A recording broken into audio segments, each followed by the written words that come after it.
How would Steven explain you? Good question. I want to know what the chip on your shoulder is. I need to know. Pivot if you need to be. Lose millions of quid. I need to know how you're going to react. And I realised after starting that first business, I love being in the uncomfortable. I was sleeping in the basement of my restaurant. I never lost hope. Yeah, I saw LinkedIn posts and I saw Steven Bartlett. 2 weeks later, podcast, meet and greet, great conversation, actors, musicians, business people. With the direct CEO, when was it you went, you know what, we need to go to the US? So I wish I could say that's solely my decision. Different businesses, investments and podcasts and news and brand partnerships, all of the stuff that he does, I've never once seen his output do that. Yeah. Not once in 2.5 years. I think you're absolutely smashing. I think yourself and Steve and the team are absolutely smashing it. Do you pay your guests to come on the podcast?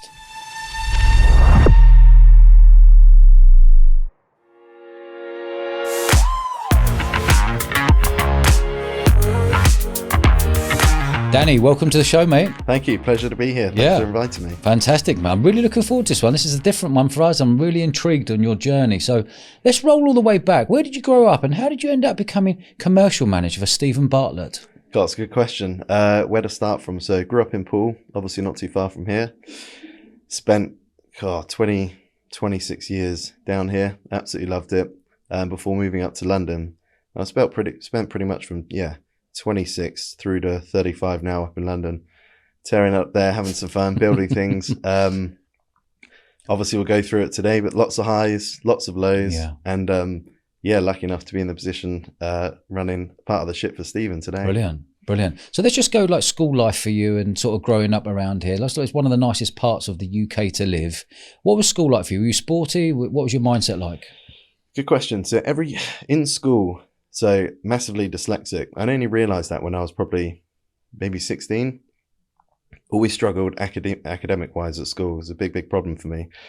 So as a result, and combining that with a massive passion for sport, I used to play out quite a lot. Everything was focused on sport. Played a lot of rugby when I was younger. Lots of different, absolutely horrendous at football, but a lot of rugby. My dad was actually a professional rugby player. He played for Wasps. So that was always a bit of a North Star for me to try and get to a professional rugby player. What was his name? Alistair Gray. But you probably wouldn't have heard. Yeah, what years? Years and years. In the 80s or? Probably earlier than that. So I think he didn't even start rugby till he was 19. Fair play. So rugby was your world, was it, growing up? Yeah. Rugby was the world, like 100%. And I'd say up until 17, I started to fall out of love with it. I had a pretty bad coach that put me off, but up until then I was pretty much hell-bent on becoming a pro. Yeah. Played for Wimbledon Rugby Club. Yeah. Lovely club. Great club. Yeah. Had a great time there. Met some of my best pals that I still see today, which is brilliant. Sport taught me a lot in terms of culture, camaraderie, trusting people. You know, you're going out to battle on the field. It taught me a lot of strategy and everything like that. Yeah. And I honestly believe that rugby has paved a huge way in business for me, the way I think. But yeah, club side was brilliant. We're actually one of the best teams in the UK. So we ended up competing in a National Cup final at Twickenham. Did you? So in front of, I think it was about 17 or 18,000 people before England and Barbarians match. Quality. Joe Malone was one of his final games. So that it made you feel like Hulk. Yeah. You know, going onto the pitch and driving someone into touch, you feel like an absolute machine. At Twickers? Yeah. It was home incredible. Of English rugby. Yeah, wow. Unbelievable experience. Good for you, man. And I remember literally looking up at the crowd and seeing my dad there, and he was welling up in the eyes. I was like, that's it. I'm going to be a pro rugby player. I don't need to see any more. And then it's pretty much, a year after, I fell out of love with it after whatever it was, 10, 12, 13 years of playing rugby. It was the style of coaching. You know, I'd seen my dad teach my older brothers, who again were like unbelievably successful rugby team, really, really well. My dad was held in pretty high regard in rugby training in the UK. And I wanted him to teach me, but he couldn't because he was obviously occupied with my brother's team. So I'd always use the coach that I had as a reference point in comparison to my dad. And it was completely different styles. Not saying they weren't good, they were great, but it wasn't to my style. Plus I wanted my dad, who was a bloody legend in my eyes, to train me. My hero, exactly. Yeah.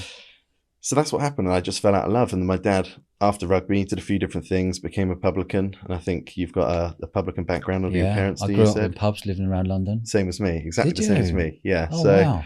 I'll tell you what, when you meet someone, this is really interesting. When you meet someone who grew up living above pubs, they're a different breed. 100%. It's really weird. You get an amazing connection, isn't it? Yeah, I completely agree. So my sort of going back and forth a bit here, but so my parents, they split up when I was quite young, I think 5 or 6. Prior to that, they lived in London. Both of my older brothers were born in London. they moved down to Poole and they actually bought the business called Chili's. Do you remember Chili's? I do. It used to be called Gray's. Obviously, my surname's Gray. Yeah. So they bought that, came down from London. Then mum gave birth to me. Remind me what Chili's is again? Chili's now, it's a bar near the huge Barclays house. Do you remember the roundabout? That's right. That's why I remember from. Yeah. Okay. So it used to be called Gray's, and obviously that was it? Yeah, that was my dad's. So they had that place, and anyway, so with the rugby side of things, I saw my dad start running bars and restaurants and owning bars and owning pubs, and I thought, that's unbelievable. He's a businessman who's gone from rugby to business. Yeah. There's some sort of transition you can do there in terms of what I said earlier about strategy and everything. Like, surely I've got that in my DNA. And also, I want to be like my dad. As you said, he's my hero. I think he's every sort of young boy's hero. Their father's always heroic. Right, yeah. And I wanted to follow in his footsteps, essentially. Brilliant. Yeah. So what was your movements then? So did you just go, what position did you play of interest? I knew you were going to ask this question. Started off as flanker. Yeah. Basically probably turned out I wasn't fit enough. And then I went to scrum half, which is no damning to any scrum half. And also I just suddenly grew. So I was always quite short, pretty skinny for my age. Yeah. Kind of the opposite now, a bit of a lump. And that happened over a summer. And I had a lot of my friends saying, right, Danny, what have you taken over the summer? Absolutely grilling me for it for probably 2 years, and then went to scrum half. So it was quite a big scrum half. An 18-stone scrum half. It doesn't make sense. It's like the complete opposite to Peter Stringer. The party boy scrum half. Yeah. But I loved it. Just like commanding everything from the back, and good visionary. Yeah, that was my position as well. Yeah. Oh, really? Yeah. Interesting. Yeah. So where did you play? Obviously I went to Sports University, Loughborough Sports University, and then Wasps under 19s, and then did the Leicester Tigers thing for a season. Played in New Zealand and France and Australia on tours and stuff. So yeah, rugby for me, and rugby and business has been my whole world. Rugby or sport and business has been my whole world for the last 25 plus years, Hi guys, just giving you the quick heads up. We've just launched a new VIP membership on Patreon. This gives you exclusive episodes, behind the scenes footage never seen before, VIP community chat, and early access to all episodes. If you love what we do, for the sake of a cheeky pint a month, £5 a month, come and support the channel. It allows us to grow even bigger. What has been your movement then? Why did you choose to go to London? So on the business side of things, so again, pretty tricky knowing where to start, but I can give you a bit of a whistle-stop tour of why I wanted to go to London. It's obviously seeing what my dad did in the sort of pub and restaurant scene. It's pretty fun. Obviously, it's a lifestyle choice. And I didn't necessarily want to spend 17, 18 hours a day on my feet being a publican. I knew I wanted to be in business, but have it at scale and almost be the conductor, and obviously start the business, but have an operation running the show for me. So I thought, if I come up with a good enough idea that it's going to go viral, it needs to be in an environment to allow it to go viral. And that's London. If you have an idea that, it's pretty aggressive there, but if you have an idea that does half decent there, you're off to the races, and then you can really sort of capitalize on that growth quickly. What age did you move? I was 20. First time I moved there, I was 23. Yeah.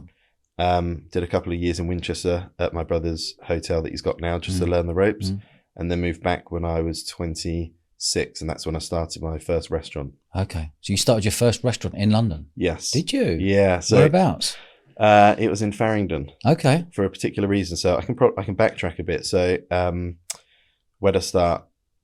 Started a few businesses at the age of, so I left school. Again, dyslexia, everything was really tough. I knew if I was lucky enough to get the grades to go to university, which definitely wouldn't have happened, I would have just messed around and accumulated some debts, or thought I just want to send myself to work. A lot of my pals were going to university or becoming tradespeople, and that wasn't really me. Yeah. I knew, being dyslexic, you have to think, or you're forced to think in a different way to everyone else to try and figure things out. It's a gift. Being dyslexic is a gift. Well, this is what people say. For me, it's an absolute bloody nightmare growing up, because you just think you're thick. Okay. And it's embarrassing. So the combination of being embarrassed and thinking, bloody hell, I thought I was quite smart. Turns out I'm the opposite. That gives you an internal drive to prove people wrong, to prove to yourself that, you're not thick. Like, you've obviously got something to offer. It's just in a different way to everyone else. Yeah. And then probably by the age of 19, I started to love the fact that I thought completely different to everyone else. I loved it. And I thought, I want to be someone different. I don't want to have a normal job. I took a job at Barclays House for, I think it was a year. It drove me absolutely nuts. And I realized that was not right for me, because I was spending probably 3/4 of my day locked in a safe thinking about business. Yeah. Like that's all I was doing. I was thinking about business plans and writing things down and ideas. I did the polar opposite, that thing, right? That was a nightmare, that environment for me. My brother's a tradesman. Maybe I'll be a labourer for him and it'll give me time to think and see if that's what I want to do. Absolutely hated that as well. So then I took myself traveling, went to Australia for 4 months. And in that time, again, gave me a load of creative space to think about what I want to do, absorb a bit more of an experience and try and get as much experience when I'm younger as possible. And I guess I've always been fortunate enough that, given kind of what I've been through growing up with parents splitting up and trauma and my brother in and out of trouble and in and out of hospital and ill, it gives you a bit of a quite a thick skin and perspective on life. Adding that a good amount of traveling and rugby and stuff, I think that's quite a rich path to go down at such a young age and an amazing perspective. Absolutely. So when I was traveling, randomly I saw this amazing colourful clothing brand. I thought, bloody hell, they don't do that back home. Why don't I just start a business, see what happens? I've always been entrepreneurial. When I was 14, 15, I was buying things off eBay, selling them and making money. And, you know, I always had that entrepreneurial flair. I just didn't know where and how I'd start it. So went traveling to Australia for 4 months, loved it, came back, and I said, I'm going to start a business. Had no money, don't come from money at all. Lived above a block of flats, lived above a row of shops up in the Broadway. Again, driven by quite a lot of shame. Friends have got flash, lovely houses, and I thought I need to get out of this environment. So the dyslexia, the lack of money, it gives you this absolute superpower. And at the time, you don't know that. And now you think, bloody hell, if I haven't had those experiences, I wouldn't have the same level of ambition right now, wanting to create and give back to my mum and dad. So the business creation, I knew if it did well, it'd be brilliant. And even at the time, I was sort of, I wouldn't say wise enough, but I thought, even if it fails, I'm young. It doesn't matter. I've got no responsibilities. I can just go again until I get it right. And that's what I did. I started the clothing business, teamed up with a pal of mine, had a good laugh, didn't pump out a load of money, probably was a fail in most people's eyes, but the stripes I earned from that were amazing. Like that, when you start borrowing money and it's other people's money and you've got pressure on you, you just think, now I really have a responsibility to think creatively, and I don't have a ton of cash, so I've got to be super creative and sort of fight my way out of this box and this situation. And I realized after starting that first business, that's what I love. I love being in the uncomfortable. How did you end up getting the job with Steven? So I'll fast forward a little bit. So let me give you a whistle-stop tour of the next few years. So essentially I ran the pub, started a business plan for the restaurant brand that I wanted to start. Quite an important thing to add here is throughout this time, my dad got diagnosed with Parkinson's disease. So when what year was this? So, I was 15 at the time, but, you know, I had no idea what Parkinson's was. All I could relate it to was Muhammad Ali having the shakes. I didn't think it was serious. Yeah. And when he told us, I remember it so clearly. We're at one of his pubs in the New Forest, and I flipped over a bit of paper. He got us around the table for literally, it's like a meeting midweek, and we'd always see him every other weekend.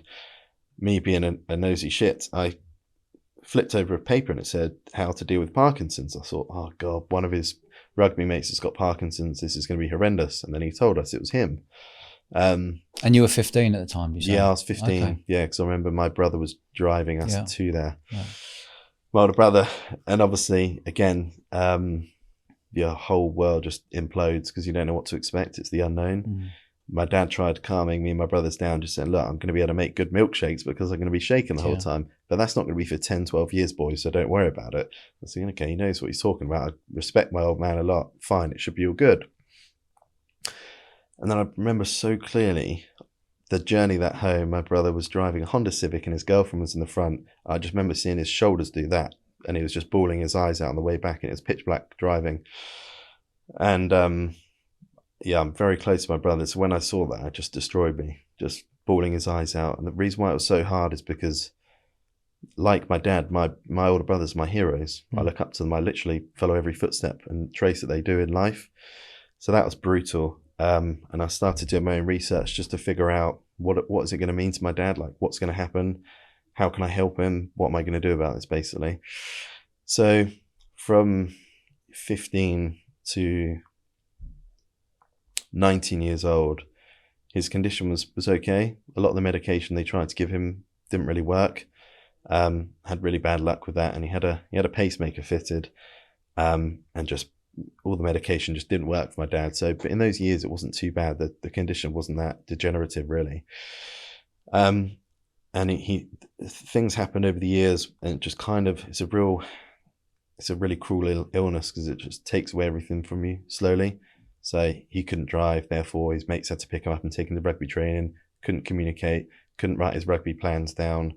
People thought he was drunk all the time because of the way he was conducting himself. Then you get slightly depressed, and my dad has never, ever been negative, let alone depressed. Yeah. So again, what that does to me, I'm just seeing this hero breaking down in front of me. It's the worst thing ever, because you can't do anything about it. And it's made worse by, like, you speak to friends and people that their granddads have got Parkinson's, not their dads. Yeah. And they've got amazing medication. You wouldn't even know they have it. So it's kind of this constant battle of, like, crikey, life's a bit unfair sometimes. Why is, in my eyes, the biggest hero on the planet got this disease so young as well, and he's the most amazing, charismatic person? Life's not very fair, is it? So I was battling with that. Before you know it, winning awards left, right and centre. We're in Time Out, Forbes. We got into New York Times. We had offers coming through the door to buy the business, to open up. What was the name of the brand? Après Food. Après Food, okay. Yeah. So we had a lot of success. And one of the most brutal thing is 8 weeks after we opened the restaurant, my dad passed away. So building the restaurant, building the brand, driving 2.5 hours back to see him in his nursing home when he's either asleep, and you turn around and you go back, or you see him and he's not really present, should we say. Brutal, like the most brutal thing I've ever done. So that's horrendous. So you've got a business that's flying, and your life's just, everything you're working for, you've got this business because of your dad, because you want to put him in this nursing home, and you also want to help people in their health. That's gone. So what's my purpose? So the restaurant was just absolutely killing it. We were flying. All these different business opportunities came into the mix, which we were taking advantage of, we were doing. And then it kind of came out on the wash a year later, basically. So all this money I wanted to pump into marketing and do this, we were constantly at loggerheads, and it wasn't working. And we had this unbelievable, powerful business here. And so much so that I questioned, I spoke to lots of different people, wanted to buy my equity. I just wanted to get out of the business because I know what I can create. It's never going to work. She's never going to sell her equity. She's going to be livid if I sell it as well. I'm stuck. Then COVID hits. COVID wipes the whole business off the face of the planet, completely destroys it. We go from making, tens and tens of thousands a month for a small restaurant, which services the rest of the brand that we're trying to build. All of a sudden, money's just flying left, right and centre. We're in an absolute pickle. Investors are obviously disappointed, know that we can't do anything. Our hands are tied. How much did the investors pump in? Back in the early days, it's probably like one investor was 100 grand. I think another one was maybe 50 or below. Wow. What shares did the 100 grand want? What did you give him? I can't remember at the time. It wasn't much. It wasn't much at all. I think we maybe valued the restaurant a couple of million, 2.5 million. So you valued the restaurant at 2.5 million after how long?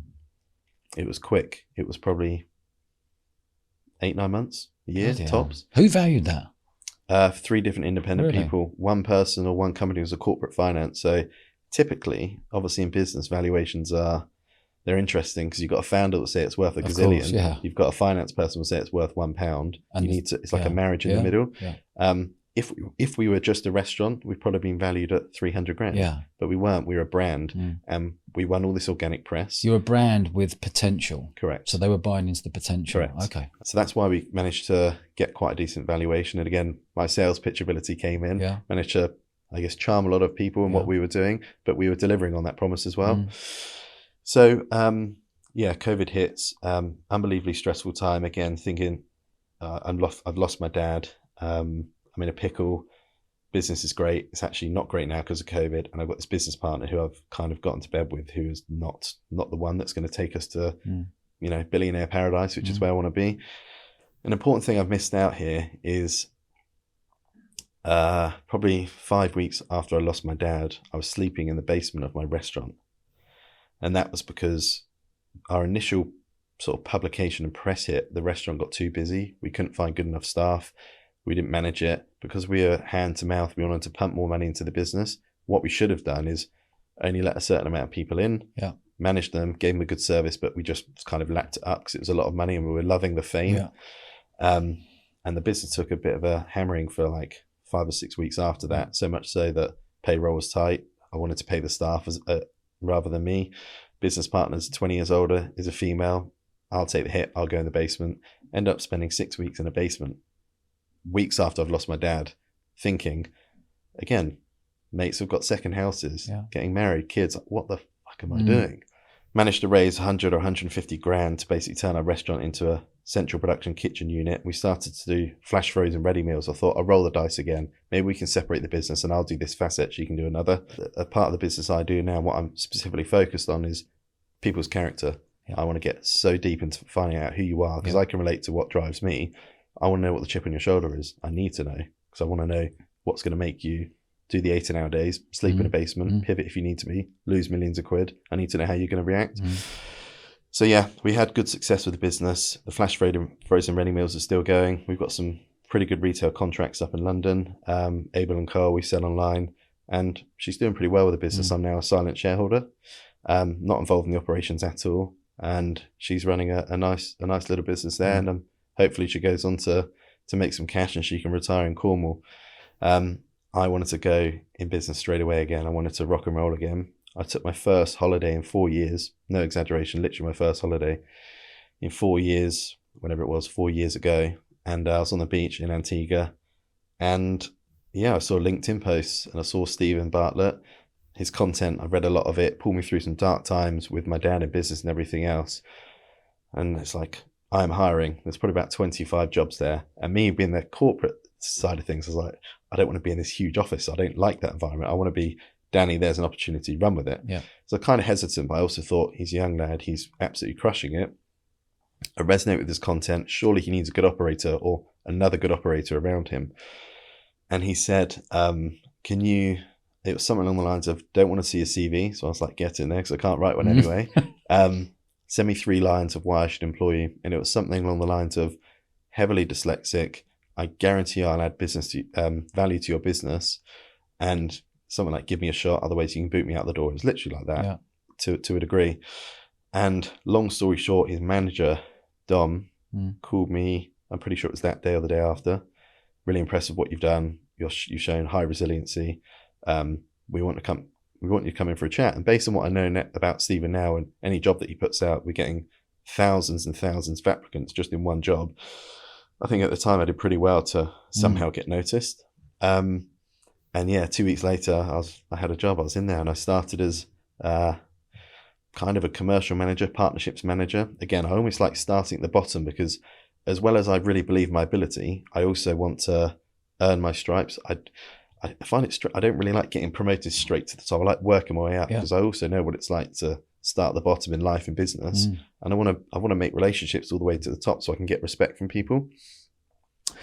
Started as the partnerships manager. So how many people were working for Steven at that time when you come on board? It's a good question. Probably just in his personal branding team, just the personal brand that runs the podcast, maybe 30. 30? Yeah. What, 4 years ago? Not 4 years ago, 2.5 years ago. 2.5 years ago when you come on board, 30 people. But that's just for his personal brand. Wow. We're not talking about his marketing agency, any other business that he's affiliated to, on the board of, invests in, building, just the personal brand.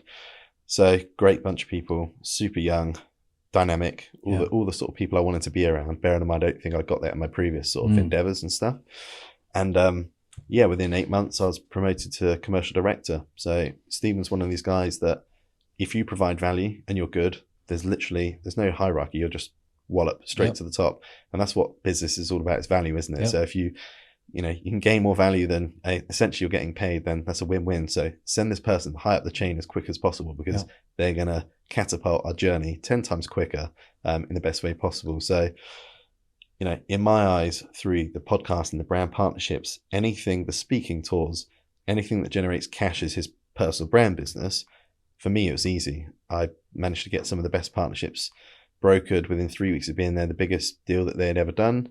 I guess that sales ability came in. I had an asset, which was Steven, and it's married up with all the biggest partners in the world wanted to work with him. That's like shooting fish in a barrel for me. It's very easy. But I also managed to negotiate us out some pretty serious contracts, which, kind of stopped our ability to work with other partners.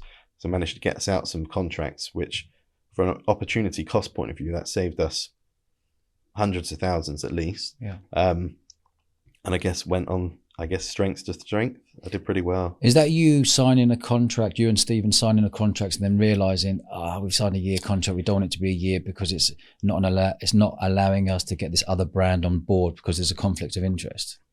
There is that, but it's more the contracts that had taken place before my time. Okay. So I came in. So they were in place before you got there? Okay. Assessed the situation. I thought, we can get a lot more for that. Yeah. That's not the right partnership because that's going to hinder the big boys that we want to target.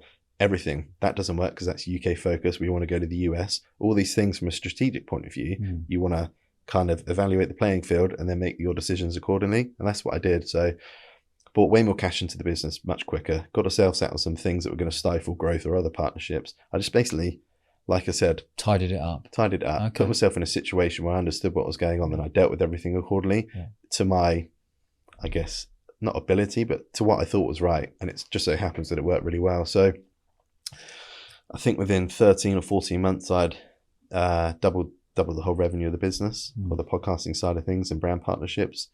Managed to get some really strategic partnerships. And, Steve's commercially driven, commercially minded. He's a really successful entrepreneur. If he wants more and more people around him that can, I guess, steer the ship in the best way possible, the quickest way possible.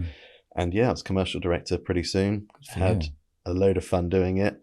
Met some amazing people, met some amazing brands, and it's been a hell of a ride. And then last year, January, so I think whatever it's been, 14 months now, I moved over to the family office team. So essentially, Steve sits me down and said, "You've done incredibly well. Your skill set, I think, is going to pay. You need to play in a much bigger arena, and you're going to get much bigger returns. So I want you to, essentially co-manage my investment vehicles with the family office team." And that's what I've done since then. So what we do now is we invest in lots of different businesses. So is this Flight Fund? Yeah, so Flight Fund, if you think of Steven's investment ecosystem, we've got everything we do on Dragon's Den, the smaller businesses, the ones that we get a load of fun out because we can have quite an impact in them. They're great fun, young, charismatic, generally amazing founders, all the way up to Flight Fund, which is our, I guess you could call it like our pinnacle investment vehicle. So that's got LPs, that's got investors in. Generally, it's a close-knit group of Steven's friends that have really, LPs? Investors. Okay. People that put money in and expect a return. What does LP stand for? Limited partner. Okay. Yeah. So we've got those people in the fund. Generally, Steve's very successful, so he could do this by himself, but his idea is to create the Avengers in private equity. People are seeking out Steven to invest in their business left, right, and centre. So we're inundated of opportunities. However, it doesn't mean we should do those opportunities because same with the commercial partnerships. One will stifle another. Bit of reputational risk. Is it going to be authentic? So that's what I've tried to do on the brand partnership is bring all our brand partners, bring them up to speed with a place of authenticity. So now any person that comes on the podcast or any brand partnership we have or any investment we make, Steven has to be a lover of the product or service because it has to be authentic. Like gone are the days of inauthentic brand partnerships. People see straight through it. On the flip side of that, if we create an investment portfolio of brands that we create this halo effect where they're synergistically really, really match and they benefit from each other from a partnerships perspective, a people, resource, a finance, a fundraising, you can create this unbelievably powerful investment vehicle. So that's Flight Fund. We've got 5 investments.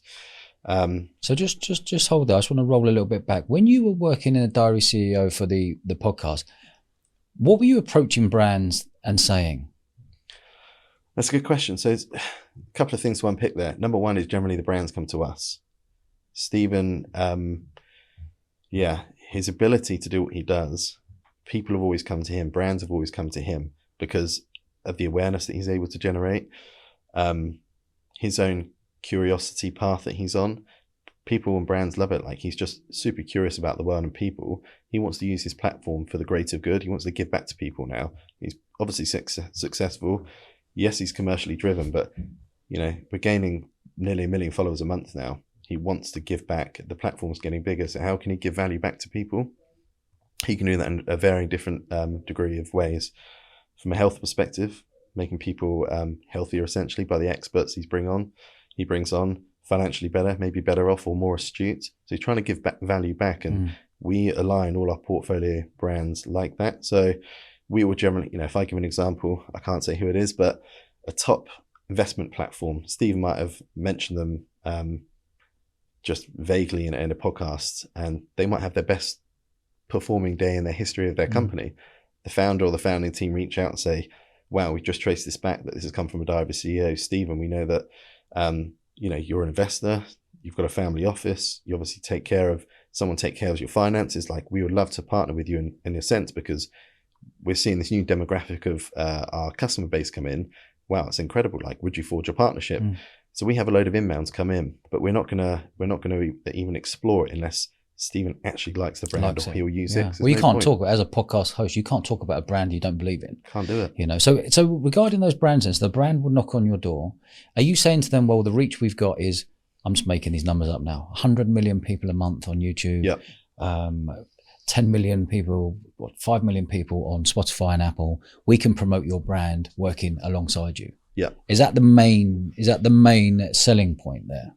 It is. It's more plus all the socials as well, because all the socials go out, the social clips will go out for 30 seconds. At the end, it would have Hulme, it will have Zoe or what have you. I think it's more they're buying into his story. Yeah. Yes, he's got a platform that's, gaining millions of followers and traction each month, and the amount of listens is mind-blowing now. That's an incredible platform to drive awareness to a brand. That's still almost quite transactional. We will pay you cash, and therefore we are going to get a load of awareness or sales off the back of it. Those days are gone. Like, we're looking much deeper than that. Yeah, but it's hard. The KPI is quite hard to judge those. When a brand comes in and said, we want to give you 100 grand and be a partner, but we want to see our sales go up. It's actually very hard to recognize that, isn't it? Yeah. But it is hard. It's also not. So again, I can't say the name, but if we think of a consumer product business that sponsored or sponsors the podcast, they are going to see an uptick in sales. But all the tracking pixels and everything we have on the back end, yes, you see a huge uptick, but you don't, as a brand, you don't really get to see all the other information that comes to us, i.e., I've just gone and bought XYZ from the stores, which we can't track. You can't track, but brand awareness is huge, right? That's the thing. So yes, and brand association. Correct. It's more the association to Steve, the store he's on, what he stands for, where he wants to go in life. That's what brands are after. Yeah. And it just so happens that we've got an ability to drive a huge amount of sales off the back of it. It's more a huge curiosity journey that brands are on, and he's on as well. So they find that really, really compelling, because everything's storytelling, as we said earlier. So yes, the data, you can track everything now. It's pretty unbelievable, and be very specific. We've got all that. Yeah. That's like just an amazing byproduct now. Traditionally, you want, as a marketeer, you want a return on your investment. That's right. And obviously we still do that. We sort of get a huge return for people's investment. Yeah. But we're looking at things much deeper now. We want to, we've got in the investment portfolio, we've got a massive focus on preventative health and health tech. My story, obviously, what I've been through with my dad and food and everything else, that's unbelievable for me, because I'm super passionate about that. Like, with investments in ambassadorships and companies like Whoop and Zoe Health, if they can be a partner on a podcast, as well as Steve can take equity in the business, be on a 5-10 year journey with them. That's a huge win-win. Everyone's a winner. Huge win-win. And as a model, no one's doing that. That's a great model. That's one of the most powerful models out there, because you all of a sudden have this really interesting, very synergistic flywheel that builds. That's right. And you want to talk about it. Of course. If you've got a piece of the pie, you will want to talk about it. Yeah. And you truly believe in it as well. It ticks all the boxes. All the boxes. And if you are the founders of that company giving you a piece of the pie as shareholder, it's a tick box for them. And it's a tick box for all the listeners, because all the listeners go, thank you very much. You're helping me with my health. So what better thing can you do? If you think about Steve wanting to, like I said, give back, that's what he wants to do in the biggest scale and the quickest scales. But how can I give back? Like I said, financial knowledge, health, you name it. From a relationship management point of view, that's all he wants to do. So my commercial investment hat on, brilliant. We can create the most powerful model there is, I guess, in podcasting or maybe even business at the moment. That's a really powerful model, I believe, that, the awareness that we drive, the type of messaging and narrative that we can control, and not that we necessarily control it, but by nature of the conversation Steven has, he's got tens and tens and tens of millions of people following him. There's a lot of trust. As much as that's brilliant, there's also credibility side of things as well. So we have to be really careful and strategic now with the investments we make. So my point about character profiling, the founders that we speak to and the founders that I speak to. So this is for the Flight Fund. Yeah. I just want to hold you on the Diary of a CEO here, because this is really important before we get to that. With the Diary of a CEO, how long were you going for doing the Diary of a CEO when you really realised they had the hockey stick effect in the UK? And when was it you went, you know what, we need to go to the US? So I wish I could say that's solely my decision. It wasn't, but I joined, whatever it was, 2.5 years ago. What year did you join? I think it was beginning of 2022. Okay. I think. Because when did we meet? I think it must have been 6 months, 8 months after that. Yeah, because we met at a festival, didn't we? Ideas Fest. That's right, Ideas Fest. And we got chatting because you said, oh, you come to Bournemouth Sevens. That was it. We got chatting away. Yeah. That's right. Yeah, so I recognise you. I'd always seen you and seen your profile and stuff pop up, and obviously knew the owner of the festival and had many amazing memories there, some of the best ever with a lot of my pals. So I always wanted to get in touch, and it's pretty serendipitous that I think you interviewed Steven that day, didn't you? That's right. Yeah. That's right. Yeah, it's funny how things turn back around. Turn up, and that's when we hooked up and changed numbers, and here we are today. Yeah. But again, curiosity, we'd have got chatting to each other and asked questions. Oh my God, and 100%. This is how things happen, and this is something that I really talk a lot about. Anyone out there, people seem to be scared to ask for someone's mobile number. Jesus Christ, my mum taught me as a kid, everyone you meet is a contact. I've got 8,500 numbers on this mobile. I haven't missed a number.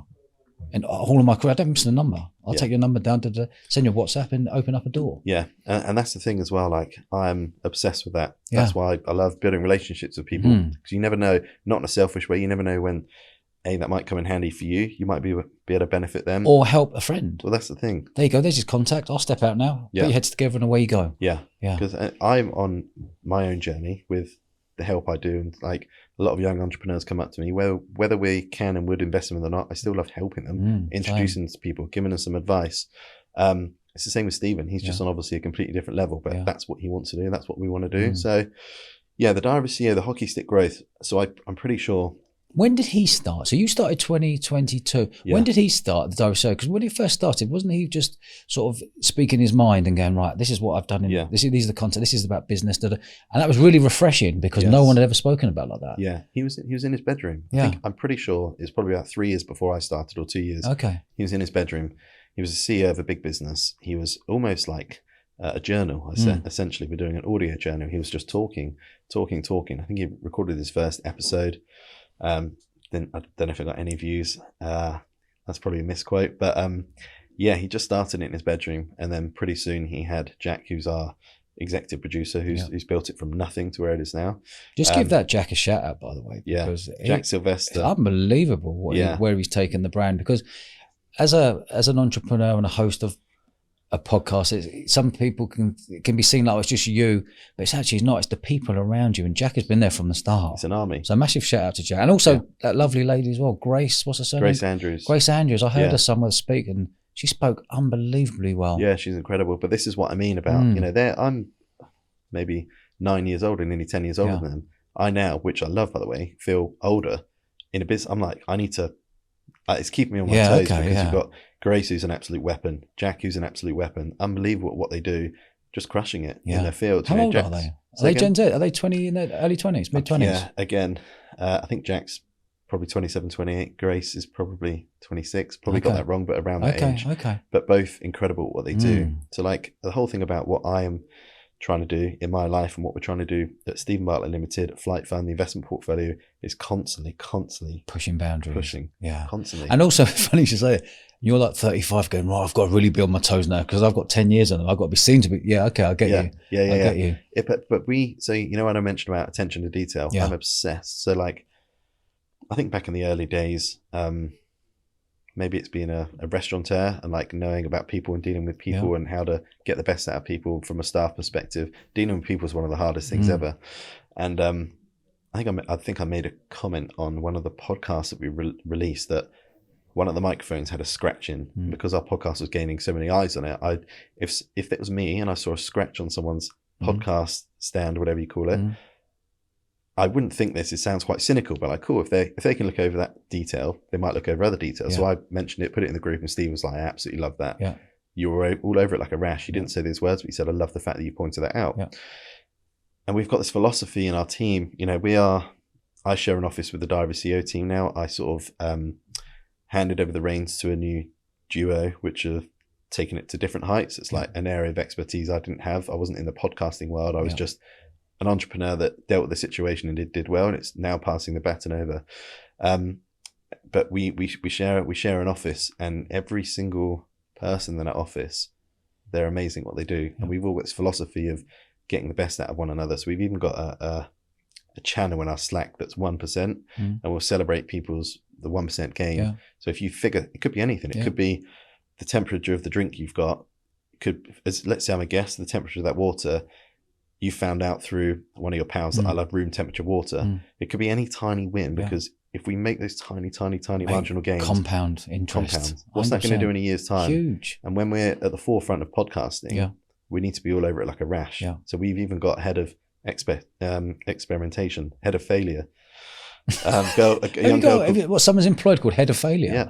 Tell me, what's her role? Because, again, philosophy. What a great title, by the way. Brilliant. Love it. It's amazing. Love it. She loves it. I think Steve loves it as well. Because love it. And it's new, it's fresh, it's business. And the funny thing is, business is about fun and having fun. I think everyone growing up thinks business is this corporate thing, shirt, tie, and this is how we do it. A fresh entrepreneur business like us, or Steven's business and what you're doing, it's refreshing. It is. But and again, like I said, I get bored so easily. I need that refreshment, that stimulation. One of the biggest idols of Richard Branson, because he made entrepreneurship fun. Sailing balloons, and he made it cool, didn't he? Yeah, he just made it amazing. And I guess that's the kind of instillment that we are trying to do, and Steven's trying to do or is doing. So head of failure. So her job is to make sure every compartment in the business across all facets is conducting a certain amount of experiments, because obviously the ideation behind that, the idea is, if you're continuously failing, you're continuously pushing boundaries. Yeah. So it doesn't matter about all the stuff that hasn't worked. Let's celebrate the fact you've actually gone out of the comfort zone and tried it, because it means you're going to get to success a lot quicker than anyone else. Yeah. So her job is literally to make people fail. Yeah. It's to push people to make experiments. What's her name? Grace Miller. Oh, is it what, Grace? Yes, you've got Grace Miller. Yep. Who's the head of failure. And you've got Grace Andrews, the marketing director. So that's a philosophy, especially when you've got young. Massive shout out to Grace Miller, by the way. 100%. Head of failure. Head of failure. Yeah. It's brilliant. It's a brilliant title. And again, no one else is doing that really. So it's good. But that all helps by having a lot of money to play with. It all does help. Of course. It does help. Yeah. And as a business, I think there's lots of knock-on effects for Steven's personal brand, which is very, very good. And a wonderful podcast that's blown up and one of the biggest in the world. But having that money behind you really does help. 100%. Yeah. To allow you to go and employ someone called head of failure. Yeah. But in that situation, maybe it's probably not the right title. Maybe Grace would have been in, I don't know, business development or operations. It's just rebranding in a different way. Tweak of a name to that stays true to our philosophy in life and in business and stuff as well. So I do agree with what you're saying. Additionally though, Steven's built up his wealth and his platform from scratch. From scratch. He was, says it all the time. We go on speaking events all around the world. He was stealing, I think, Chicago town pizzas. They're nice, to be fair. If one's a steal, the Chicago ones are the ones to have. Yeah, it is. Yeah, he's picked a good one at least. He was stealing those pizzas and putting his hands down kebab shop benches to try and find pound coins. Yeah. He's literally come from nothing. Mate, I think it's amazing. He was born in Botswana, right? Born in Botswana, moved over to Plymouth. Plymouth? Yeah, quite a few years there. He says it in his talks. He's the only black kid in an all-white school. That must have been difficult in itself. Yeah. And how old is he? He's young, isn't he? What, 30? Yeah, he's 30. I think he'll be 32 this summer, I believe. I wonder how he dealt with that. I wonder how he dealt with school, being the only black lad in the school. Well, again, it must have been difficult. Really difficult. Yeah. He said it many times that he would straighten his hair in order to fit in with everyone else. So imagine what that does to you when you're younger. It's not that I can't relate to exactly the same scenario, but no money, shame, it's exactly the same. So he has got this drive, impenetrable drive and belief. And also he's bloody audacious. Yeah. I believe I am. Again, what gave me the right to start my business in the middle of the most competitive food city in the world? What gives Steven the right to do what he's doing? But he's curious, and what I love about it, he just bends the art of what's possible. Really, pushing boundaries constantly. Yeah, massive respect to him. So just before we move on to that, because I'm really intrigued about all of this, Why America? Just for a bigger reach again? Purely reach? Yeah. So naturally. And did you go out there and get a studio and build the studio exactly the same as the studio in London? Yeah. So again, this is part of Jack and his team's wizardry. So Brilliant. The America side of things, you know, there's a lot of commercially minded people and quite strategic people around Steven now. So America, again, you have 1% of your success that you had in the UK and America, you are off to the races. Yeah, agree. So naturally, you know, from a market penetration point of view of his personal brand and his podcasts, all the emerging markets, we've got a huge presence everywhere, but US is huge hockey stick growth for us and has been probably a year and a half. Yeah. So if you think from a commercial aspect, from me, an investment side of things, personal branding point of view, helping to change the world, as cheesy as that sounds, but giving value back to people, that's where you're really going to land big over there. And we're seeing a huge potential to do all the things that I've just mentioned over there. So with that, and a lot bigger companies with deeper pockets. That's what I mean. Yeah, and a lot bigger personalities, like people. Yeah. So a lot of the stars, whether it's who knows anything from actors, actresses, tech entrepreneurs, you name it, it's pretty big over in the US. So everything follows. All the commercial side follows. All the investment side follows. All the amazing TV, everything follows. So all these people around Steven, we're all sing off the same hymn sheet that's where we should be, and that's where we should probably operate the next few years. So Danny, I've just got to stop you a minute. How exciting is your job right now? I love it, mate. I've never had a job in my life. I've always been onto a building business with you. But me looking in now from your journey and what you've done and where you've come to today, having all the lows and lows and lows and kicked in the plums and doing this and sleeping under to where you are now. You're now being opened up to the best opportunities anyone could possibly have. Yeah. And for you to be able to have these conversations with these brands on behalf of Steve and working with Steve as his right-hand man. Yeah, I love it. I'd never mate, take it for granted. There. Come here. Yeah. Congrats, mate. Appreciate it. Yeah, mate. Appreciate it. Absolutely love that success story. Yeah, thank you. It's always tough for me because what I said at the beginning, I give myself a pat on the back and I'm like, what the bloody hell are you doing? Yeah. You are nothing. Yeah. So it's strange, but I definitely recognize like what an unbelievable opportunity. And I also recognize everything that I've done, literally everything has laddered up to where I am now. Yeah. And that's what you said. That's why I got the job initially. But don't get me wrong, there's literally probably 10 million people that would like to do my job. Yeah. So I'm bloody grateful for it. I'm having so much fun. I'm meeting tons of amazing people, doing lots of amazing creative deals, at the forefront of like podcasting and, you know, investing as well. Like you think of venture capital and private equity, and people have got a kind of stereotypical outlook of what that looks like. This is different. We're breaking all the rules. I can see it. We're trying to, I mean, I'm the most uncool person on the planet. We're trying to make it cool. We're trying to make it accessible. We're going to be doing, you know, some stuff's confidential, but we're going to essentially document our whole journey of how we invest into businesses and why. Just bring it into the forefront, and again, trying to help that next wave of entrepreneurs. Just constantly give value back and tell an amazing story, because, you know, if I think from an opportunistic point of view in investing, you know, I'm an entrepreneur. I don't come from much. That's sort of me. It's my bread and butter. I'm not private equity. I'm not in a suit making tens of millions. Yeah. Maybe that'll be coming soon, but we're not like that, and we don't want to employ anyone like that. He always wants to flip things on its head, and he's doing it. He's doing it because as a business, we've never borrowed any money ever. I've built everything from nothing upwards. But I'm saying there's businesses out there going to private equity to get money. They all care is the bottom line. Correct. Bottom line. Where's the sort of love in there? You know, I think what you're doing now is opening up opportunities in a whole new space, doing it in a cool way. So we will back you. We can also add value to you. But we need you to be the right entrepreneur. That's exactly it. Okay. That's exactly it. And what an amazing journey. If we can douse your fire being this amazing business, if we can douse it with the fuel being some of the resource we have in the team, i.e. I can jump on a board meeting, Steven come along to a board meeting, Steven can phone up a retailer for you and convert. Open a door. You know, all these different things. So it's not, you know, one of the biggest things that people say like, you know, we've got an up and coming investment round, would love you to join it. That's not how we work. Like, number one is founders seek us out for a very particular reason. Number two is we don't just join an investment round, because why would we put cash on the table? You put cash on the table, we do all this work, drive the business, and you're kind of set back. We know what effect we can have on a business if we deploy our resource. So we're really strategic with which business that we do it with, and it has to fit a very strict criteria. Like I said, from a founder characteristic profile, then the opportunity, Then we look at your moat, i.e. what's your IP? Can people suddenly copy you? Loads of things we go through. And if that business has all those characteristics, then we will look at what deal we can structure. But it's all about support.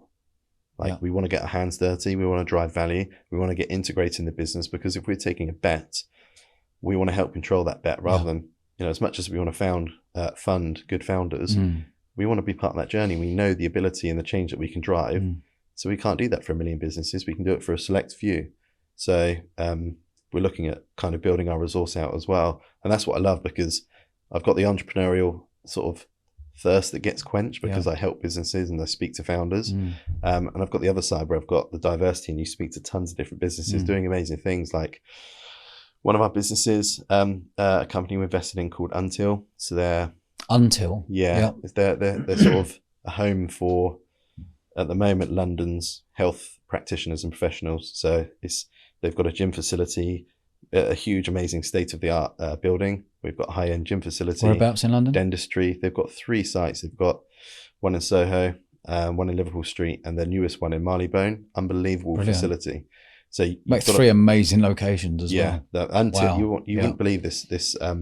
So give me an example. So Until, did they approach you? Yeah. So just before we get there, so you've gone on from Diary of CEO, smashing that, building a great team. Steve's looked at you and gone, Danny, I think you need to have a look at, we've started this new thing called Flight Fund or Flight. I think your skill set here would be perfect for you. Yeah. You've gone in there and you're the right-hand man working with him, to speaking to the entrepreneurs, speaking to the investment. Do you get involved in how much they're looking for? Do you get involved in the whole process? Everything. The only process that I don't do is the crystallization. Dipping into your own pocket and giving money. Exactly. And I hope that happens maybe in a few years. Yeah, maybe I can do the full circle. I'm working on it. But yeah, everything from meeting the founder. Yeah, I know where Steve wants to invest. He's got his brother, who's additionally a right-hand man that sits behind everything. What's his brother's name? Jason. Okay. Who's equally a bloody genius. Is he? Yeah. Bang on the ball, is he? Older or younger? He's 2 years older. Okay. Are they the same? Yeah. Or are they different? They're the same in terms of intelligence. Jason's more finance. Yeah, okay. Steven's more creativity. Yeah, okay. So as a duo. Perfect. Like, that's strong bond. Given the job that I do, I meet a lot of smart people. Both of them have got this, they're slightly different. They are in their own rights geniuses, I believe. So, as a partnership and a team collective, we've got. Who do you prefer, Steven or Jason? I mean, they're different. There's no prefer. I'm only playing. Yeah. And if they see this, I'm going to be in the doghouse. I was expecting you to go, Steve. I speak to them both a lot. They're both legends. But again, being upsmarted, I crave that and I need that. So obviously that happens on a weekly basis with those two around for sure. And then with I do the whole deal essentially. I do the negotiations. I do a brief to Steve. I say, this is what I think we should do. These are the reasons. We've got our own investment committee. It will go around the houses. We will try and we almost do something called a pre-mortem, where yes, it can be a great business, great founder. They fit all our theses. Yeah. Why is this going to fail? Yeah. Like, forget the success. Brilliant. Let's interrogate the hell about why it's going to fail. And that's one of the biggest unlocks that we've seen. Brilliant. Because whether it's competition, whether it's how hungry they are, whether they are where they are in their personal life. Yeah. Do you deep into the personal life? I do. Yeah. Have you got a kid? When I'm doing business people, if I know they've got a kid and they've got a wife and they're insecure, it means a lot more, doesn't it? It means for all the reasons I've just said, people's history. Like, you are here today for a reason. Now, I started a business because unfortunately someone's passed away in the family. You've got a few $100,000 and you can start it, and therefore if it fails, not the end. You're not that hungry, Or you started because you've sold out of something, you've ground your ass off to be here, and you've lost something, and you've got a chip on your shoulder, and you want to go again. Okay. Like, a couple of things we do. I don't mean that, by the way, you've got to have a family, kids and because you could be really hungry 22-year-old, 25-year-old, be single and be amazing as well. I'm just saying. It's just a purpose. It's just a purpose. Yeah. Exactly. So one of the biggest things, purpose, and being, losing my purpose and my dad, and now got an amazing girlfriend, and we're 7 weeks away from having our first nipper. Which is it? Yeah. Boy or girl? Don't know. Leaving it a surprise. Oh, mate, I wanted to find out immediately. I was like, I need to know. Well, I would have. I was praying it's a boy. Come on, be a boy. Classic male. Classic male, isn't it? He's going to be a sportsman. I've done the classic, and I've said to my girlfriend that, definitely going to be a professional rugby player as a boy. Just, the genetics. You do, like an absolute idiot. But, again, cliche. just want it to be healthy. Yeah, absolutely. And I'm buzzing for that. So that's congratulations, mate. Thank you. As much as What's your missus' name? Mishka. Mishka. Yeah, so she's incredible. Like, you know, she always said she would never date anyone in hospitality, and she met me when I was right in the middle of the midst of the restaurant, and I just lost my dad. So one of the most brutal times, and carried me through all the crap to now.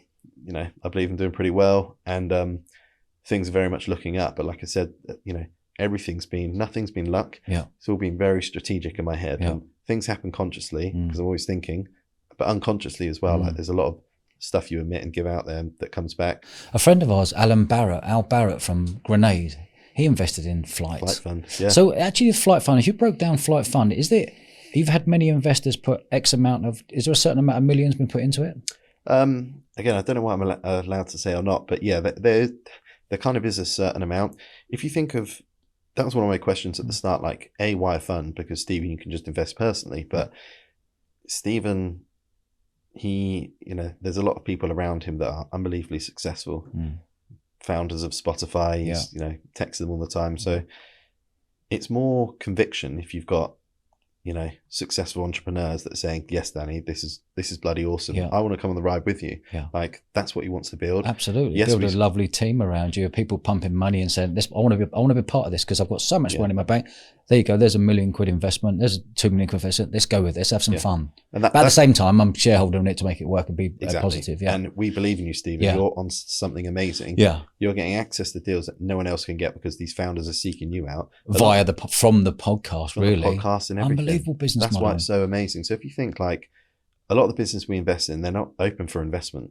Like, they're way oversubscribed. Yeah. They're absolutely crushing it. Like, they don't need cash. They're very cash flow generative, or they've just come off the back of a huge raise, so they don't need cash, but they're willing to let us into the business because they want Steven and back Steven. So therefore, all the other successful entrepreneurs that are either still in business or had an exit, everyone's commercially driven in business as well. I think A, would like a slice of that. B, really believe in you, Steven, and I'd back you. Yeah. And C, how great if I could advise in some of these decisions, or maybe I could be involved in some of the businesses. So again, my side of the ecosystem that I'm kind of in charge of and I work heavily in, that's what we're creating here, this like really valuable flywheel. Yeah. Really like it. Really like it. I can totally see it. Yeah. Totally see it. Yeah, it's powerful and it's good fun. Give me an example of how many companies have you invested in so far under Flight Fund? Flight Fund is 5 businesses. 5 businesses. Yeah. And then the, family office. Like I said, anything from the Dragon's Den businesses all the way up to the sort of medium to higher ticket businesses that aren't in the fund. I would say we've probably got about 35. Wow. Yeah. So you said medium to high ticket. So you've got the Dragon's Den, which Steve will do a deal and then either sign off on it afterwards, after doing the due diligence, etc. What's the high ticket businesses?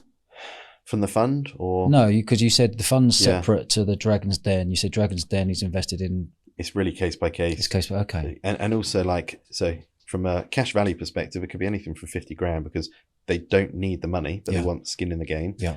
All the way up to 500,000, £1 million potentially. We've got a few different vehicles that we invest in. Obviously, like I said, the fund is, we have investors to create value for, and Steven, but that's more like a public front-facing, highly governance machine. Yeah. And then in between, it's more Steven's personal investment vehicle, if that makes sense, where we can do. So we can have some fun. We can have some fun. Yeah. We can get involved at the earlier stage. And if it doesn't really work, it's not the end of the world, but at least we can help a founder on that journey. And we've got a connection for life that maybe they'll go again, or maybe we can connect them to another business, or there's lots of things we're trying to do. So it's case by case. Some of the businesses that don't require cash, they might say, listen, we're well funded, but we would love, an hour or two with Grace Andrews a month. Yeah. We would love, Steven, if you attend our board meetings, and we would love more like advisory equity, if that makes sense. Yeah. It just depends. There's always a marriage. Each business is different. Some are very well funded, some aren't, and we'll do a deal accordingly, which is going to benefit the business and obviously us too. Have you ever thought about investing in an online events course? I mean, it's probably crossed the mind. Yeah. Why do you say? Check out Event Crowd. But we did, my point is that we were chatting before, on a serious note, we've created something that's really, really powerful. Yeah. And going back to I'm a firm believer, listen, I went to Loughborough Sports University to play sport and got in through the back door with no A-levels. So I'm a believer of the university back in the day, back in 95 to 2000 when I was there. But at the moment, I don't believe in the university system now. So what we've done, we created people who want to get into events and festivals and everything else. There's no way of them getting into the industry. I've been in the industry 25 years. I know it like the back of my hand. I'm well connected. There's nothing I don't know about this industry. And that's why we created the Event Crowd. Online events course, we brought 40 of the world's leading industry experts in to do pre-recorded filming like masterclass. And it gives you that, you can get in the industry within 3 months, get all your diplomas. And what we've done, we've just streamlined it to fast track you into the industry, because the industry was losing hundreds of thousands of people because of the pandemic. And I'm also seeing that so many of these young students going to university and doing ologies and everything, ologies and this, or doing history, they leave there going, I'm 50 grand in debt. I'm 50 grand in debt. My mum and dad told me to go to uni. I've left there. I'm going to be paying off my debt till I'm 65 years old. What we're trying to do to say, you don't need to go to that. This is a really great alternative where you're going to learn everything you need to know for life skills, let alone just being in the events industry, So yeah, it's amazing. I think I said to you at the beginning of the conversation, when we're outside, is my partner, she's head of events and sales of quite an amazing business in London. They own 14 or 15 high-end cocktail bars. Being head of events, she is bombarded constantly. How do I get into the events industry? How do I do it? I've never heard of a service like you're providing. It's brilliant. So definitely love to find out more. Sounds really interesting. And I know there's a massive demand for it. It's a huge demand from that channel. There's a huge demand. People want to get into events and festivals, don't know how to. People think you've got to go and do a degree to get in. You don't have to do a degree. I've employed hundreds of people over the years. We employ 1,000 people every day at our festival. But events people want to go, I don't care whether you've got a degree or not. People come here for interviews for an hour. I don't care. I'd rather pick someone who's sharp, bang on the ball, wants to learn, easy to teach, gets it. Yeah, it's refreshing. Good communication. Yeah. It's simple. It's simple stuff. Open-minded. Open-minded. It's really simple stuff, but I always look for full-time members, But we've created something highly exciting, and we're only in our second year of trading right now. Unbelievable. So, so it's an exciting place to be. But on those 5 investments you've invested into under Flight Fund at the moment, what are those businesses? So one is Until, that I mentioned earlier. So it's a home of London wellness practitioners. I want to hear a bit more. This sounds really exciting. It's an incredible business. So the way, the kind of elevator pitches, they offer far more than just a high-end gym where PTs operate out of. Let's say you're a personal trainer in London. You're at one of the top gyms. Maybe you charge 150 quid an hour. Out of that 150 quid, you're going to give 50% away, or probably even more to the gym, and you'll keep XYZ after costs and stuff. You might walk away with, I don't know, 40, 50 quid. Until we've created an environment whereby you essentially pay a membership each month, a nominal small membership. You basically pay a credit to rent out or to operate in the gym for the hour. So what happens is, the way the model works is, they obviously reach capacity in their gym, and then you book out several other hours. But you, as an entrepreneur, a fitness entrepreneur, you are making, I don't know the stats exactly, but you're making a much, much, much higher percentage each month. So that's number one of their, I guess, the value for the entrepreneur, the fitness entrepreneur. Additionally, they've created a community of people sort of getting together and sharing their skill set. So, let's say you're a functional medicine practitioner and I'm a PT, I might recommend my client to you. So they're building this really powerful, close-knit community. In addition to that, if you think about adding on a cryo chamber or some amazing rehabilitation studios as well, and I'm a personal trainer, you've torn your hamstring, you can go next door and get, I don't know, an appointment with Jenny, for example. So it's like this amazing service suite where these entrepreneurs aren't tied to a gym for like years. They're not getting much money. They're generating so much more cash. They're upskilling because they're being able to introduce to certain different people. Yeah, love it. And no one's doing it. So landlords all around in London, even the US, asking them to fit their space out with an Until. Now they've gone into dentistry. So, as a dentist or a functional medicine practitioner, you would typically want to get your own practice on Harley Street in Marylebone, maybe. Imagine the costs associated to setting up their business and having that physical retail space that you have to do a 5, 10, 15-year lease with.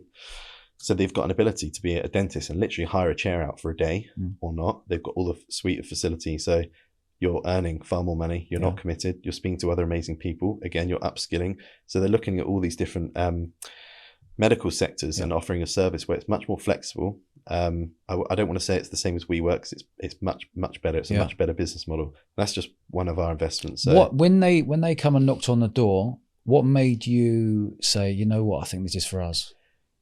The founder and the founding team, guy called Vish, absolute weapon. Massive fan of him personally. Steve's a huge fan of him. I remember we had one of the first meetings and Steve was just like, he's just going to figure it out, isn't he? He's just going to figure it out. How old is Vish? How old? Roughly? I think he's probably going to give me a roasting after this. I think, let's say he's 38, I'd say. But he's scaled a business before. I believe it's a consultancy business. That's what I mean. He's earned the stripes. Yeah, he's been he's there done before. It, got he's the t-shirt. Again, okay. But he's got the hunger. Why did he want to come to you guys? Was it for funding or was it to have more people around him?